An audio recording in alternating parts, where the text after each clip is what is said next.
two very senior Vaishnavas with us this evening and spending a little time with us in Brisbane.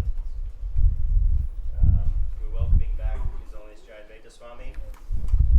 As most of you would know, Jayadvaita Swami was serving as an editor during Srila Prabhupada's time here for almost all of Srila Prabhupada's books.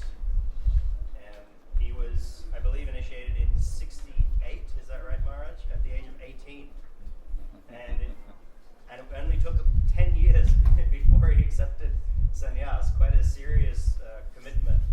And since then, ever since he started, he's been serving Srila Prabhupada's mission in so many different capacities. And to name a few, he has served as a director of BBT, I think, for almost 30 years. Is that right, Maharaj? I think it's almost 30 years it comes to. And he is one of the co-directors of VIHE, Vrindavan Institute of Higher Education. He has done many, many different services throughout the years, and we could say one of the most erudite scholars that we have in ISKCON. So Maharaj, thank you so much. We're very, very happy to have you here. Shankarshan Prabhu, I don't believe I've had the pleasure of meeting you before, but I'm very happy to meet you. Shankarshan Prabhu is also initiated by Srila Prabhupada early on, and he's been a pioneer in online preaching of Krishna consciousness. Before most of us knew that there was an internet, he was already on there with the Ultimate Self-Realization course. And that course and his online presence have attracted many devotees, many people from all over the world to become devotees, to take up reading Srila Prabhupada's books and accepting the process of devotional service. Wherever I go in the world, I meet people who introduce themselves as disciples of Shankarshan Prabhu.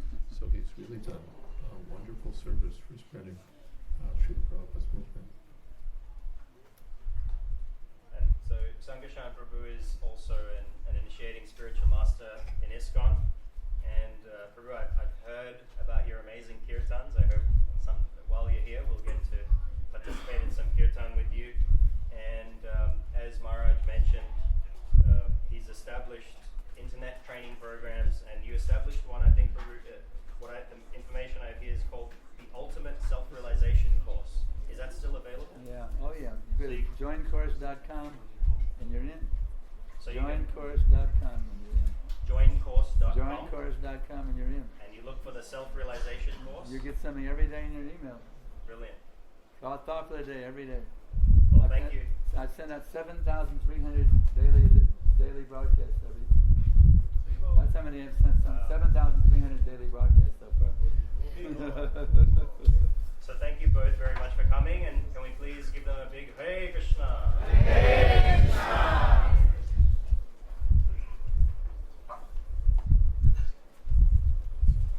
I guess I'm supposed to start off.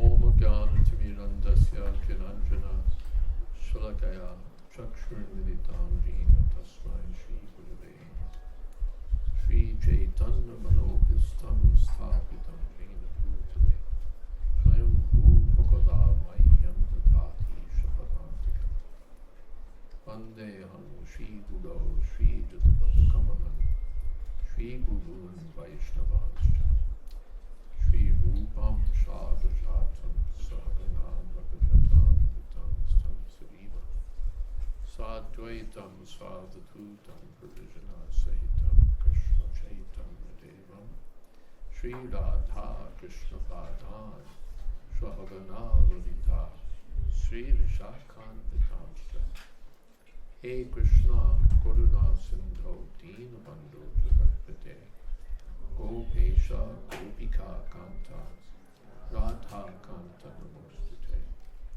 Tapta Kanchana Gaurangi Radhe Vrindavaneshwari Rishabh Hanu Suje Devi Pranamami Boy Priya Chako Paturubhyascha Krupasindho Kevacha Patitanam Pavanebhyo Vaishnavebhyo Shri Krishna Chaitanya Prabhu Nityananda Shri Advaita Gadadhar Shri Vasari Gaura Bhaktivinoda Hare Krishna Krishna Krishna Hare Hare Hare Rama Rama Rama Hare. One each, yeah. I saw advertised that I'm supposed to speak about the hopes and horrors of householder life. This was the title of a seminar that I gave many years ago in Rardesh. It was like a 5-day seminar, 1 hour hope and all the rest horrors. When the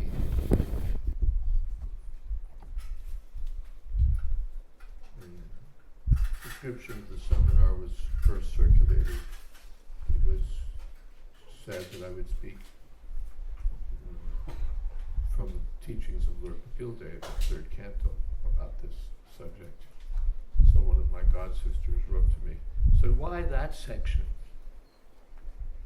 That's fairly heavy things to say about household life. Why that section? Why do you have to speak about that section? So I thought about it and thought, well, she's right. So then I supplemented the course with similar statements from many other cantos.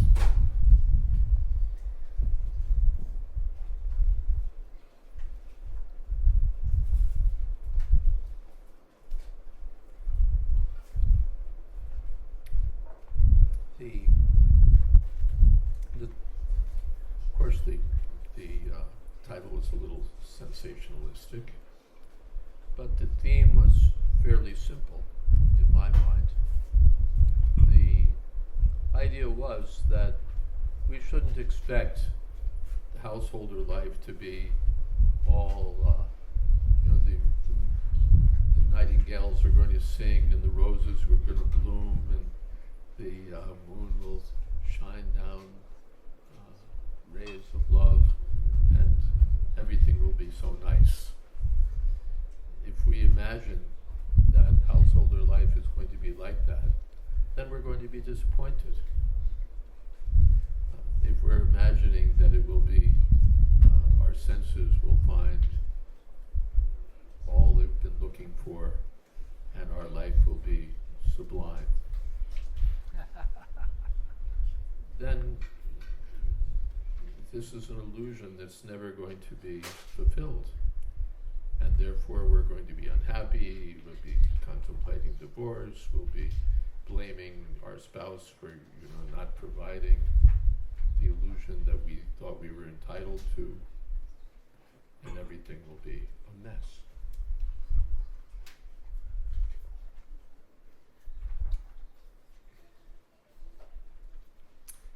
But if we understand that, all right, there's some facility for sense gratification, there's some happiness as far as there's material happiness, there's something, but it's not really, first of all, what has been advertised to be, which nothing could match. And second of all, it's not really what the soul is looking for. When I went to look at my notes for this seminar, on my computer I found that I didn't have any.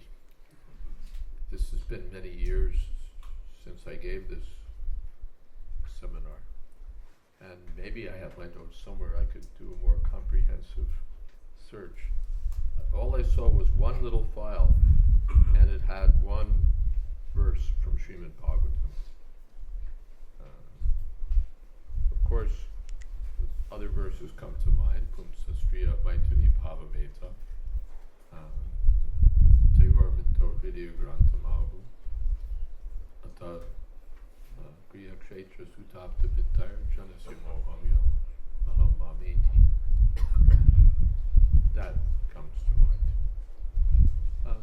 that there's a natural attraction between man and woman, and when they get together, then the knot of material attachment becomes strong.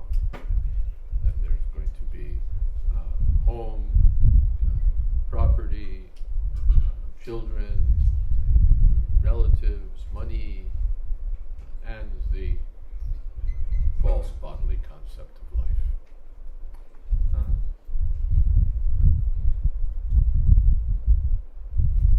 But that wasn't the verse that was there.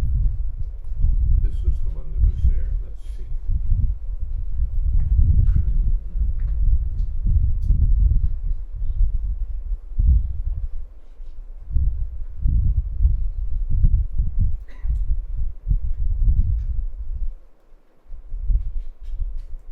Sukhaya dukkha mokshaya kurvate dampati kriyaha tato nivrittir apraptir dukkasya cha sukhasya cha.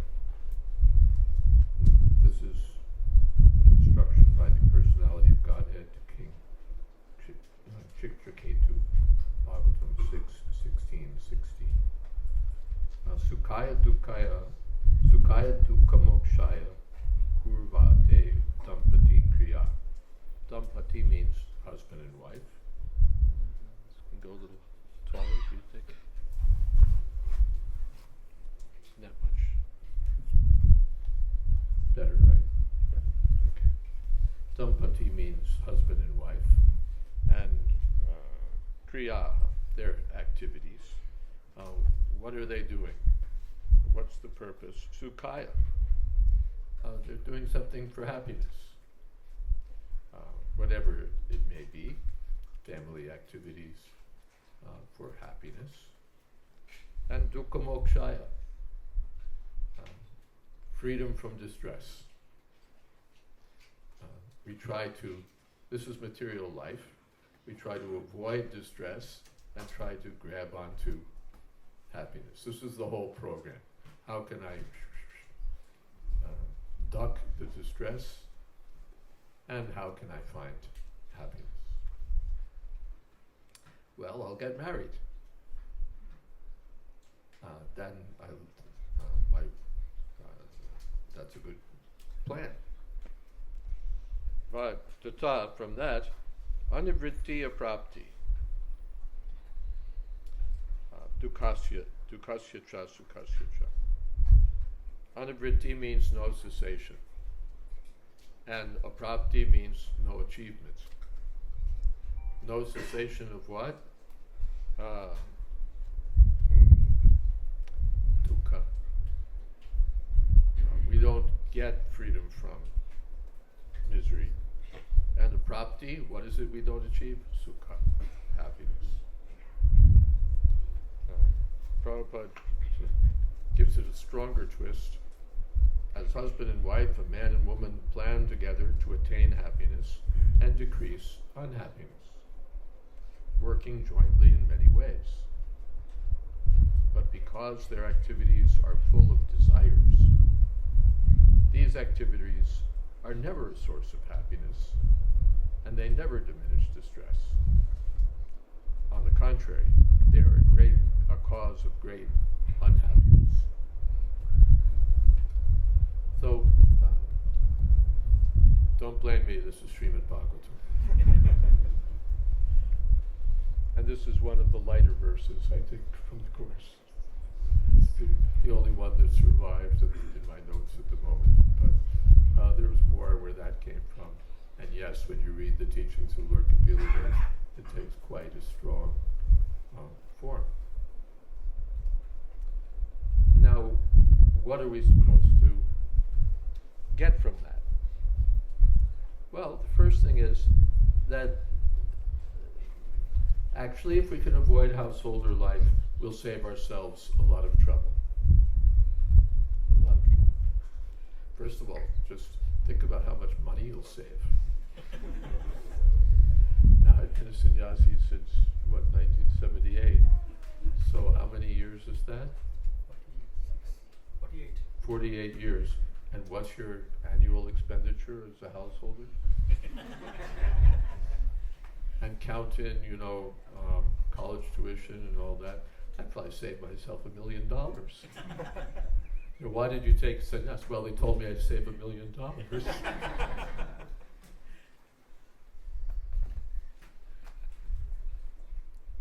And it's not just saving money, but how do you get that $1 million? How do you get $1 million? Let's make it easy for you, $500,000 US. You work. Unless you're blessed by the demigods some extraordinary way. We work very hard. Where is money? Where is money? Where is money? Where is money? Why am I working? For happiness. How happy is work? Not happy at all. But that's what I spend most of my waking hours doing, is working. For some boss, usually, doing something that's not of ultimate importance to me. Why am I doing that? For happiness. Prabhupada gave the example we were reading the other day, that if you want to wear a nose ring, you have to pierce your nose. So you have to undergo some distress for the happiness. We want to get money to enjoy, we have to work. So if we can skip all that, we save ourselves so much trouble. Actually. Therefore, the old system was that boys were trained as brahmacharis. And again, it's not me, this was Prabhupada. If they can remain their brahmachari whole life, it's better. We've already had sense gratification in so many lives. And let's give one life to Krishna. And skip the whole business.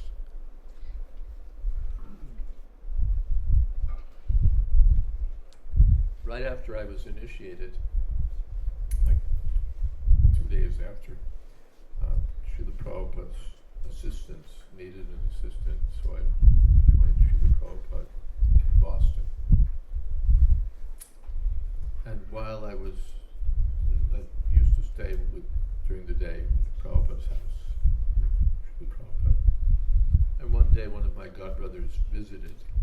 This was early 1968. Most of the devotees were brahmacharis. This devotee went and spent some time talking privately with Srila Prabhupada. We came to know that the subject matter was he was interested in getting married. Prabhupada was all right with that. Then he asked me, I was 18, so Jayadvait, you would also like to get married? And I said, no, Srila Prabhupada, it seems like so much trouble.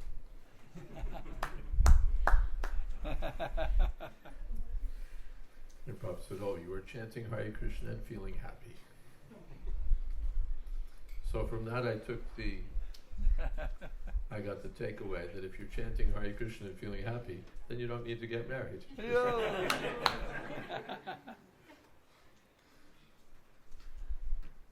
We get married to become happy, but if you're already happy, then why get married? Chanting Hare Krishna is free. And it's actually, you don't have to work to chant Hare Krishna. So, Prabhupada said, chant Hare Krishna and your life will be sublime. He never said, get married and your life will be sublime. He knew better. So, one may skip the whole thing and simply chant Hare Krishna and dedicate one's life to directly serving Krishna. But then let's say we don't do that. Then, all right, in youth, passions are strong. A young man wants a young woman wants a young man. And we're civilized, so we follow some restrictions. We take some responsibility.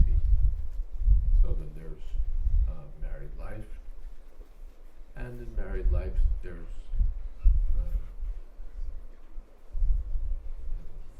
some license for sense gratification, greater comfort. So that's all right. Prabhupada used to point out Panchatattva Chaitanya Mahaprabhu was married, Dvaita Prabhu was married, Srivas was married, Nityananda Prabhu was married. So, and among Mahaprabhu's devotees, so many householders were there, Shivananda was saying, and so very many. Who's the competition over there?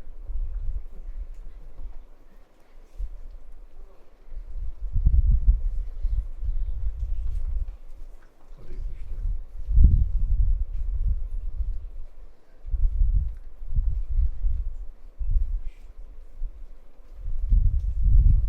So the theme of my talk was really that in Krishna consciousness, the happiness comes from serving Krishna, not from sense gratification. Prabhupada, I was reading just recently, the more we decrease our sex life, the more we increase our happiness, and vice versa. What is that? Vishyendriya Samyoga. No.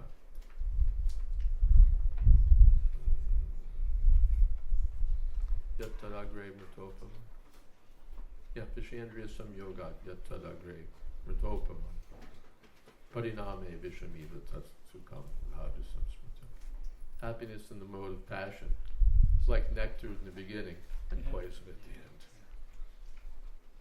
So if we think that by increasing our sense gratification or increasing our material comfort, increasing our material whatever satisfaction, desires, we'll be more happy. No, we'll be more miserable.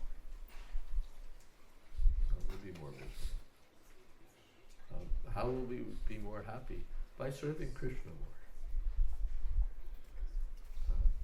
All right, brahmacharya life is different from householder life, but the same theme is there, that life is meant for brahma jigyasa, spiritual inquiry. Life is meant for service to the absolute truth, the personality of Godhead. So if I feel inconvenience in serving as a brahmacharya, all right, let me serve as a householder, but let me serve. If there's any happiness in householder life, it doesn't come from sense gratification, it comes from devotional service. That's the thing. That's the thing.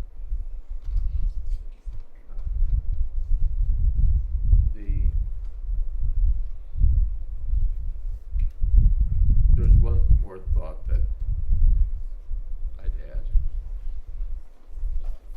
I was listening to a very nice series of lectures on Chaitanya Shikshamrita,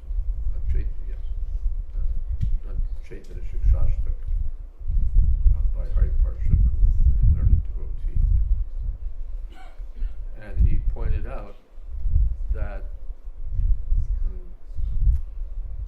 misery brings happiness and happiness brings misery. How is that misery brings happiness? One thing, of course, is that by undergoing some trouble, one becomes purified, one becomes happy. But misery brings happiness because when misery is over, you feel happy. What is that? Dukkha mokshaya. When misery is over, we feel happy. So misery brings happiness. And happiness brings misery because we're sad when it's over. So in that way, both happiness and misery are together. Like heads and tails, they come together.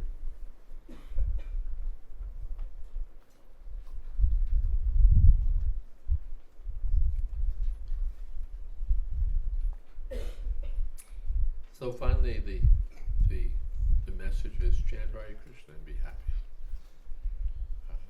Prabhupada was very pleased to see his householder couples who were very,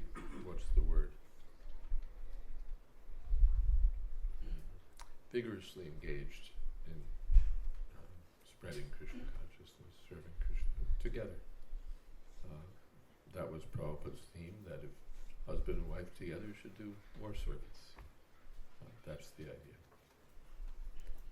And one further thought, and then I'm done, is that householder life is not forever. This is the topic of, I have two books here. Vanity Karma, which is the red book, which is for outsiders, and the blue book, Prabhupada's Kirtan Standards, which is for insiders, for the devotees. And the next book is called the Vanaprastha Adventure. That's written, it's in layout. The theme there is that householder life doesn't go on forever. At a certain age, 50 actually, Pancha Shortam Vanam Praje, one should pack it in. One should be done with householder life and move on to the third ashram, Vanaprastha ashram. Brahmachari may become Grahastha, but Grahastha should become Vanaprastha. And the Vanaprastha may become a sannyasi. But at least Vanaprastha. And Prabhupada mentions in one of his purports that all the young boys and girls in the Krishna consciousness movement who are now Grahasthas in the future are expected to become Vanaprasthas and perhaps also take sannyas, the boys at least.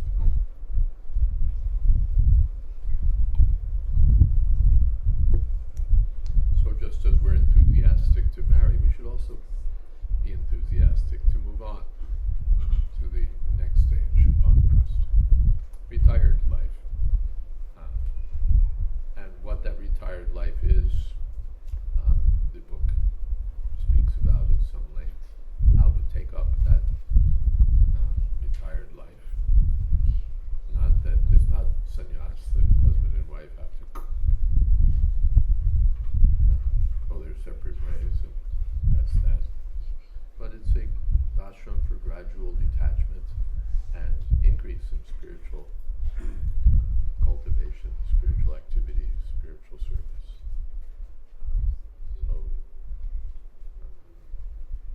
Depending how one feels about it, if one is very attached to householder life, this is a very unhappy message. And if one is a little less attached, then it's a very happy message. I don't have to stay in this Grihamanda Kupam forever, but we can move on to the next life, retired life, and give more attention to Krishna consciousness in order to perfect this life before time runs out, which it always does. And maybe that's enough. Mm-hmm. You want to take it from there? Yes, I know in my life my wife and I were Here, we're giving you a we microphone. were Vanaprasthas. We went from Brahmachari to Vanaprastha immediately. We skipped Grihastha ashram. No kids, just preaching. It's ecstatic actually. Of course, if you want to have kids, it's great, but if you do it in Krishna consciousness, it's very beautiful and wonderful. Krishna says, I am that sex life which is not contrary to religious principles. So that is also renounced life in one sense. You view sex life for bringing beautiful Krishna conscious children into the world, and then you raise them to become pure devotees of Krishna. If the parents are actually very Krishna conscious, the mentality of the parents carries on to the kids. So the husband and wife should cultivate that mood of pure bhakti from the very beginning, because then you will attract souls who also want to become Krishna conscious. By that activity of procreation, you'll attract certain qualities living entities that take birth in your family. So to have that renounced mood from the very beginning is the way to have a really nice grahastha life, and to very easily become vanaprastha. So I know my wife and I, we didn't have any contact on this male female at all. We're just like two sannyasis traveling, preaching in Austin, traveling, preaching. It's very, very ecstatic actually and we have 400 kids, 400 disciples. By sex you're going to have 4 or 5 maybe. We have 400 kids by preaching. So it's a very ecstatic life to take up the preaching mood. Instead of worrying about going to job and making money, if you can get in a position where you can just be preaching full time, it's so enlivening. This preaching, Prabhupada, but as Krishna says, there's no one more dear to me than one who preaches. So when the husband and wife work together as a team for preaching, you get so much mercy. It's unbelievable how Krishna showers mercy upon you. So my dear devotees, my dear ladies and gentlemen, and kids also, please don't cheat yourself out of the supreme nectar of taking this mood of preaching Krishna consciousness. This is a preaching movement. If you could preach by your example also. Be exemplary householders who rise early in the morning. You have Mangal Arti, you have a Tulsi plant. These activities are making your home a temple, you see. Then it's very easy to be a vanaprastha. After you've had your kids, now you're just fully into preaching and serving. So it's all waiting for you. There's unlimited nectar. Even I just read this morning the Nectar Devotion. Simply by remembering Tulsi Devi, you're eternally living in Vaikuntha realm. You see. So if you actually tune into Krishna Bhakti within your household life, you're not even living in the material world anymore. You see. If you say 0 sense gratitude, Prabhupada ordered me all material desire 0. You embrace that mood, all material desire 0. You're not even living in the material world anymore. You're actually living in the spiritual world right here, right now. And the material world is just some kind of something out there, a shadow of your actual identity. So we have to understand we have sarupas, we're actually eternal identity, we're eternal servants of Krishna and his pastimes in the spiritual world. So just get back to being who you actually are. Don't become an Aussie. Become a Golok Aussie. It's all they're waiting for. You just got to tune in. So it's like on radio, you tune your dial to the right to get in the channel. There's a special way of tuning in. It goes like this: Hare Krishna, Krishna Krishna, Hare Hare, Hare Rama, Rama Rama, Hare Hare. We have to learn the art and practice the art and develop the art of laser focusing our consciousness. Do you know that light can burn through steel? A laser beam can burn through 2 inches of steel. Can you imagine? So we have something more powerful than a laser. You have to make your mind like a laser, going deeper, deeper, deeper into Krishna Nam, and then you can actually burn through all the coverings of the material existence and find yourself back in the spiritual world. Prabhupada personally told me, he said, now you just become qualified to see Krishna face to face. Like I'm seeing you, you're seeing me. If we go deep enough, I'm not there yet, and if we go deep enough, we can actually see Krishna face to face, right in our own home, and wherever we go. So Krishna's there waiting. I see him there with the cows. Beautiful Krishna. So Krishna is waiting for us. He's actually with us at every minute, waiting. With this soul, give up his attachment or her attachment to material sense gratification and have one desire only, to please me unlimitedly with every thought, word, and deed in all time, places, and circumstances. Krishna's been traveling with us through 8,400,000 species, just waiting with this soul. Now I'm giving the human form, so now this is his chance. Krishna is hoping and waiting. Will this soul now come back to being who he actually is and stop trying to think he's a male or a female or this or that? That's about all I can say. Should we take some questions? Maharaj wants questions. Go back to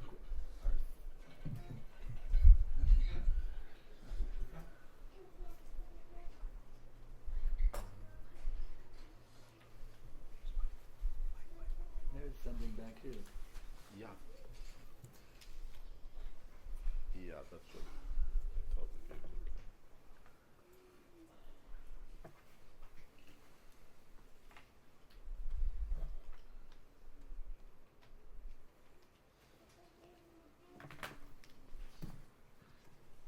Yes.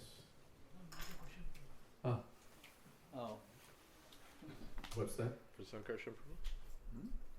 What's happening? No, not your question. I was just signing him to hand over the mic to Oh, I see. All right. I should say that for those who are interested in Vanaprastha life, my book is half online on my website. I've been publishing it in installments, jswami.info, and you can read it for free. And there's a lot of instruction from Srila Prabhupada. You know, Vanaprastha life is like, what's Vanaprastha life? And, you know,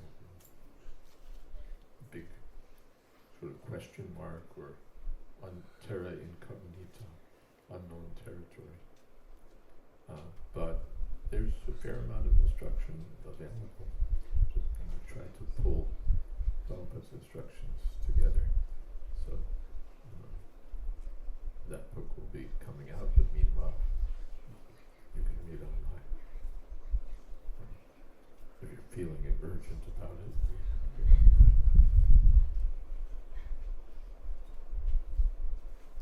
Yes. Maharaj, you very nicely mentioned about the Vanaprastha ashram. I believe this is one of the most least known ashram in terms of its characteristics. So it's very easy to recognize a brahmachari through their clothes, same as for a sannyasi, a grahastha, but sometimes it's very difficult to differentiate between a grahastha and a vanaprastha just from external perspective. So when we are in a grahastha ashram, sometimes we have such a tunnel vision that we are only looking after our day-to-day challenges, not planning for the vanaprastha ashram, as you have very rightly reminded us of. So how do we understand who is a grahastha, like, or who is a vanaprastha, so that we can get inspired by their lives and also desire similar growth in spiritual lives? Well, you may not see any outward signs. The Prabhupada's Grahastha wore, Vanaprastha wore white. There was no external flag that said Vanaprastha. But you can see by their activities. The Grahasthas will be engaged in work, family affairs, attending various social occasions, and taking part in family activities, which are the dharma of a grahastha. And maybe some things that are not so much the dharma of a grahastha, you know, too much of, oh, we haven't seen Paris, you know, so we go visit Paris. See that. We're grahasthas, we should, you know. But whatever. But the vanaprasthas, by their activities, what are they doing? They're doing more bhajan. They're more involved in seeking sadhana. They're busy hearing and chanting and reading, and they're engaged in preaching. So these are their activities. They're not just moving around from one wedding to the next graduation to the next bridal shower. They're moving about for, they may not move about, they may stay in a place like Puri or Vrindavan or Mayapur, or they may move to different holy places, or they may sometimes go out to preach and sometimes come home and see how things are going out and then go out again and preach. But their activities are activities aimed at more at spiritual cultivation and less at family duties and family affairs. and their consciousness correspondingly, as grihastas, how's the business going? But as vanaprasthas, it's more, how is your bhajan going? For grihastas also, how is your bhajan? But how is your business? How are your children doing? How is your... but for the vanaprasthas, how's your program for going back to Godhead? How's your program for material detachment? How's your program for increasing your Krishna consciousness and the service to Guru and Karuna? Finally, how's your program for going back to Godhead?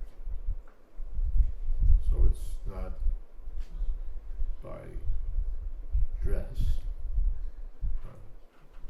but it's by their activities and their consciousness as they speak, as they act. You can see, this is different. This is different.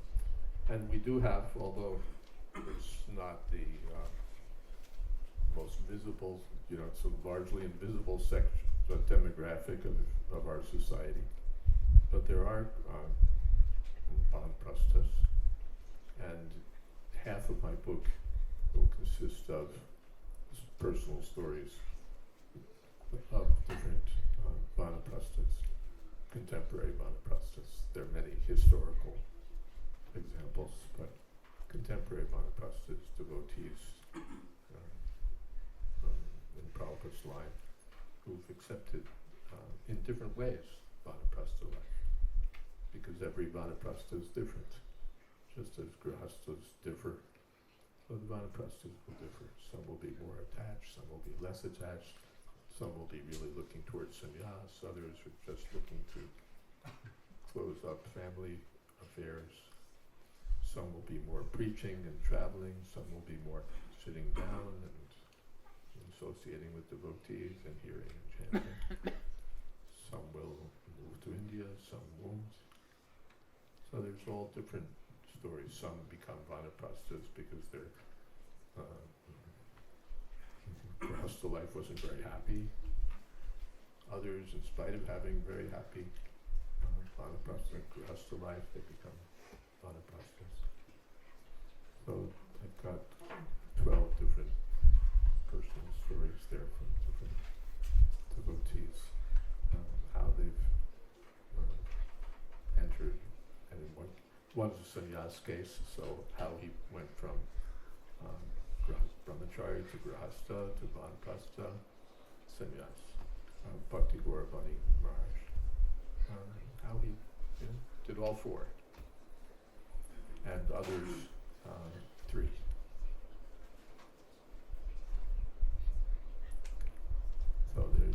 So the idea being that yes, okay, here we can pick up the practical examples.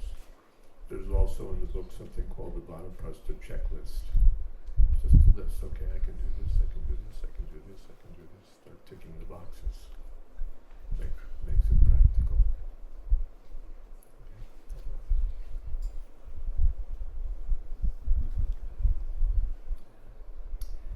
Actually, it's a matter of consciousness. You can be, the vanaprastha is a mood of, actually it means no more sex life, is it really boiled down to. Once let's say you want to have some kids, 1 or 2 kids, you can already immediately start, the vanaprastha mood can immediately start to manifest, even if you're still working a job. It's a matter of, basically it means no more sex life. That's really means the bottom line. I finished with sex, I've got a couple of kids, and it's finished. Now my husband and wife are working as a team to serve Krishna and Guru. So the vanaprastha can actually start within, well, you're still working a job even.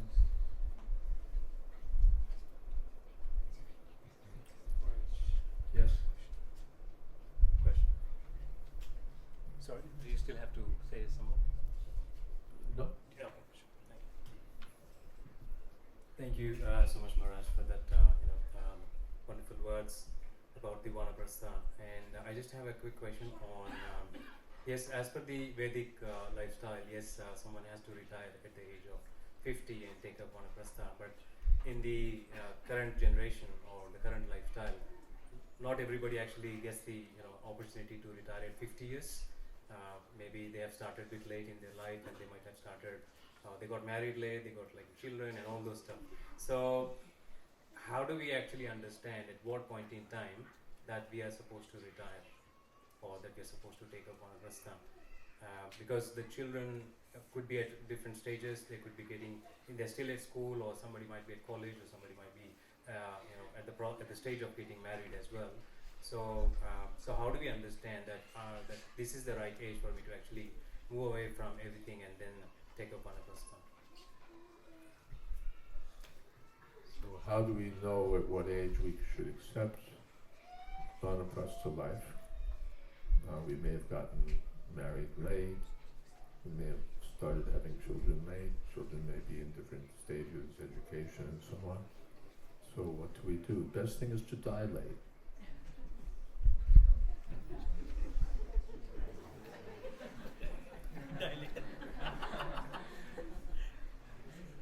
Since you started your grahastha life late, just arrange that you die late and everything will work fine.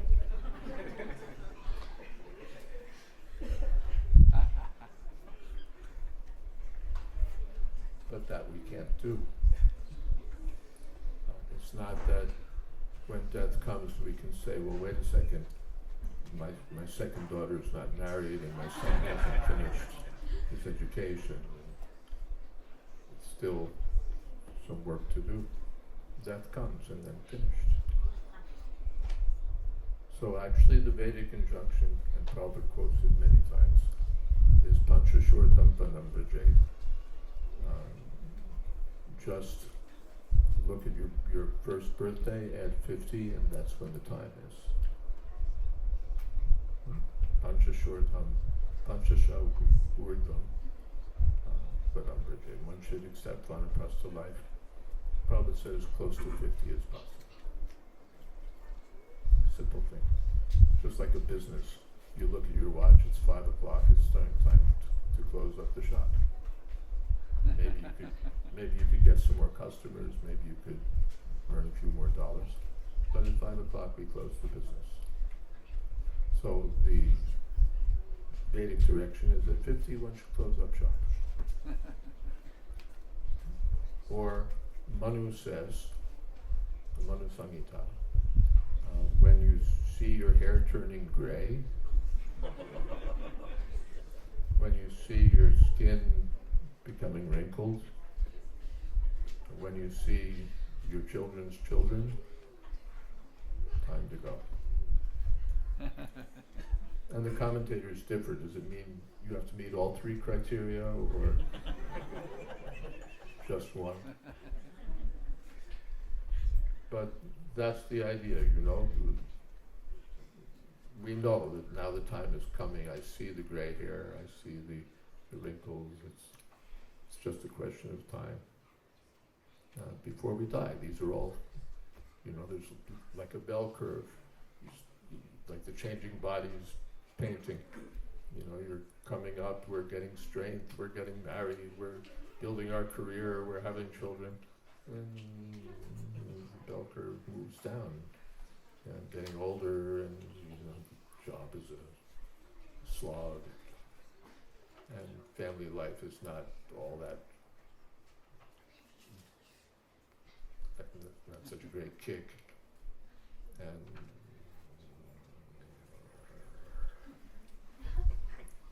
we have this problem and that problem, this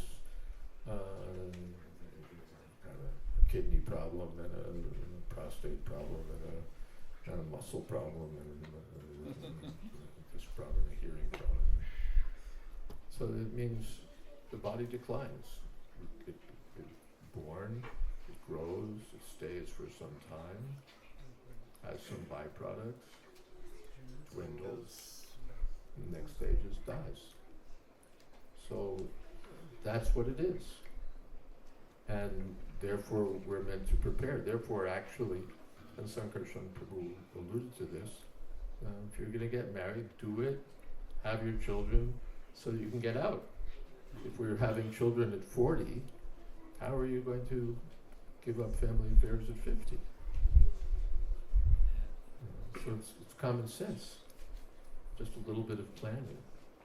That all right, we'll do this, then we'll stop doing this, and then we'll be set up to go on to the next program.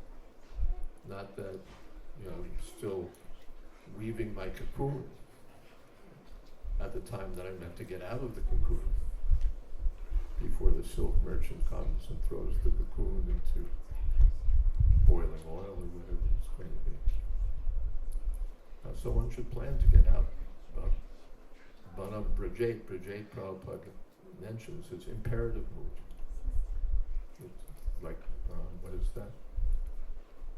Vigyan Artam Sadguru Meva Abhigashche. Gashche means you must approach a guru. You must get out of family life. Must. So how do we do that? We make a plan. We make a plan. And therefore I've outlined in the book, okay, here are the ways that you can do it, here are the steps you can take. Even during, as Shankar Prabhu said, during Grahastha life, we can start planning and start moving in that direction, moving our consciousness in that direction, so that it's not a terrifying change. And it's not meant to be. Vanaprastha is not the end of the world. If we've cultivated Grahastha life nicely, then we're ready for Vanaprastha life. So, planning. And the age is 50. Or as close as we can come. There's some story, who was that? That in Bhagavatam, he made a deal about his son would be with him for some time, and then he would go back to, was it Varuna? And who was it? Harishchandra, was it? Or, do you know this section?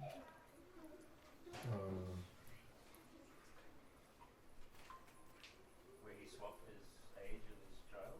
No, that's Yayati. This is, he,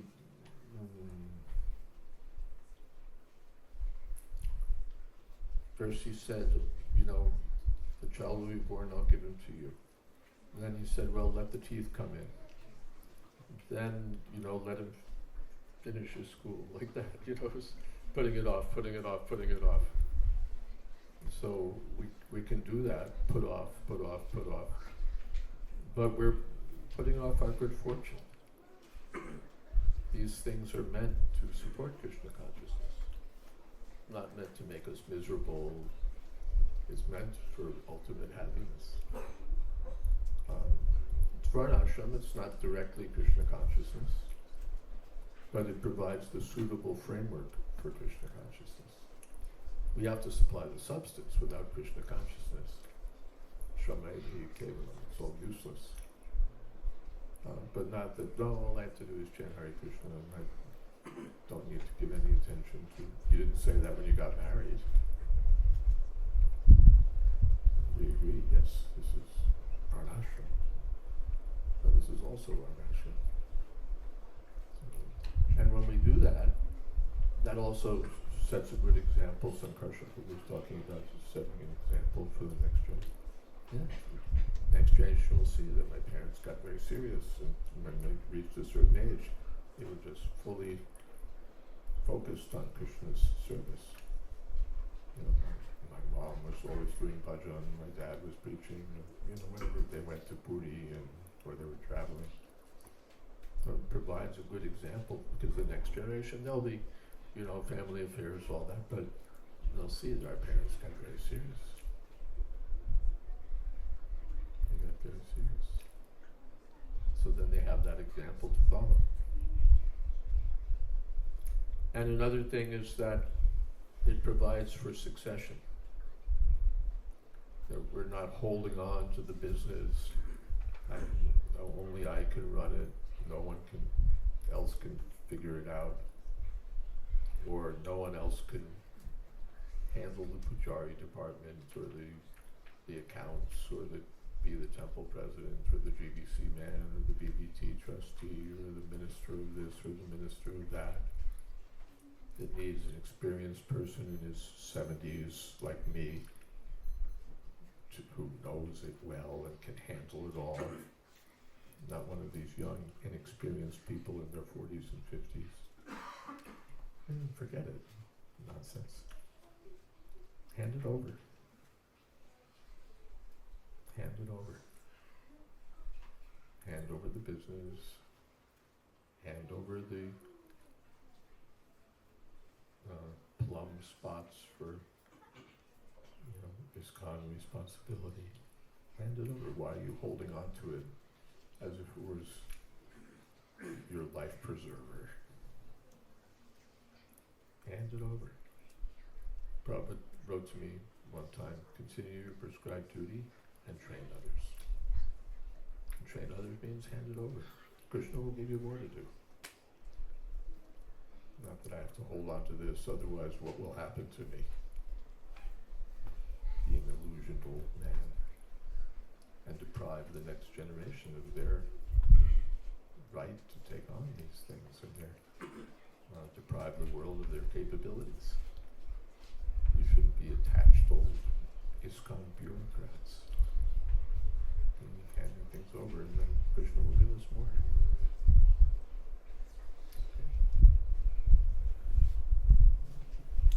See, vanaprastha means detachment from sense gratification. And when you remain attached to sense gratification, this whole curve that Maharaj pointed out, his physical position, physical strength is going up, and then boom. So if you remain attached to sense gratification, that means your consciousness also goes down, down, down. You become more miserable. As you get older, you become more and more miserable. As your body, if your happiness is based on your body, then as your body goes down, you become miserable and miserable and miserable, more and more miserable. So vanaprastha means you're giving up attachment to sense gratification. So the beauty of this is, as your body is going down, your consciousness is going up, up, up, up, up. So if we're actually Krishna conscious, the body is going down naturally. That means every day you're becoming younger, more ecstatic, more enlivened, more realized. So we have to live our lives in such a way that our consciousness is going up, up, up, up, always going up. So vanaprastha is necessary in order to keep yourself going up, up, up, like that. That's a beautiful point, said Krishna. Thank you so much for that. It's really a nice, I'm just going to say that again and make sure I got it. If our consciousness is tied to the body, and the body's going down, then our consciousness is going down, and our happiness, everything's going down. And if we're freed from the bodily concept of life, body goes down, but our consciousness goes up. Beautiful point. Become a little younger every day. A little younger every day. Thank you so much.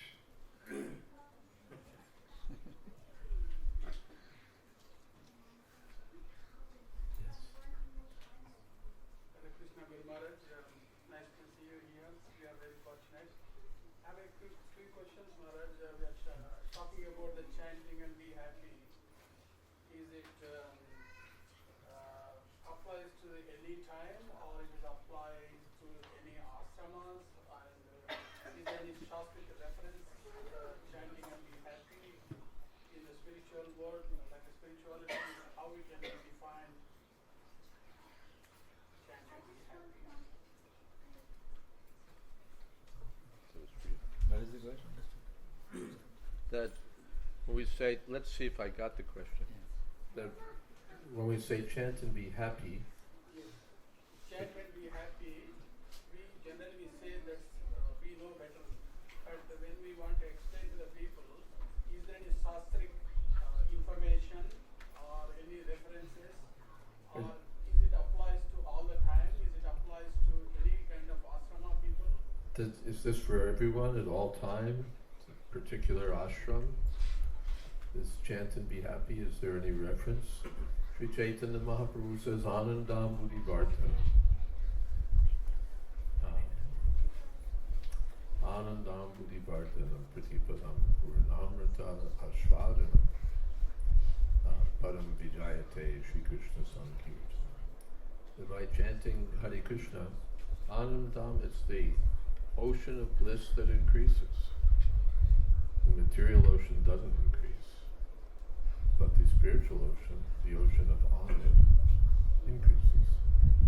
So that Pratipadam, at every step, Purnamrita Ashvat, one will relish transcendental happiness.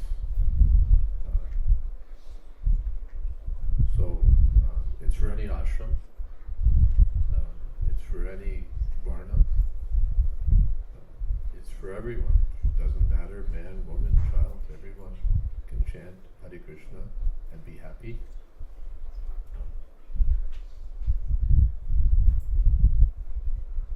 By chant, even the grahastas will be happy.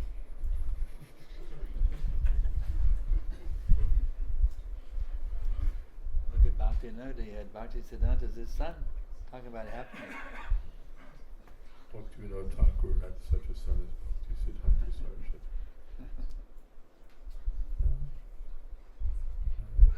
Anandam will be burdened. There will be happiness by chanting Hare Krishna. So we invite everyone. Chant Hare Krishna and be happy. Doesn't matter what country you're from, what age you have, what ashram you're in, who you're married to. Chant Hare Krishna and be happy.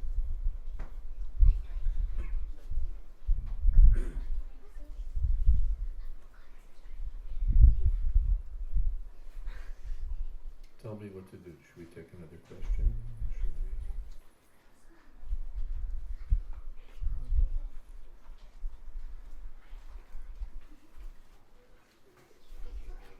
No, I'm just asking any other questions. That's or signal. All right, we can stop here. Are you going to lead some kirtan? Nicely, yeah. My Krishna, lead some kirtan if you don't mind. Okay.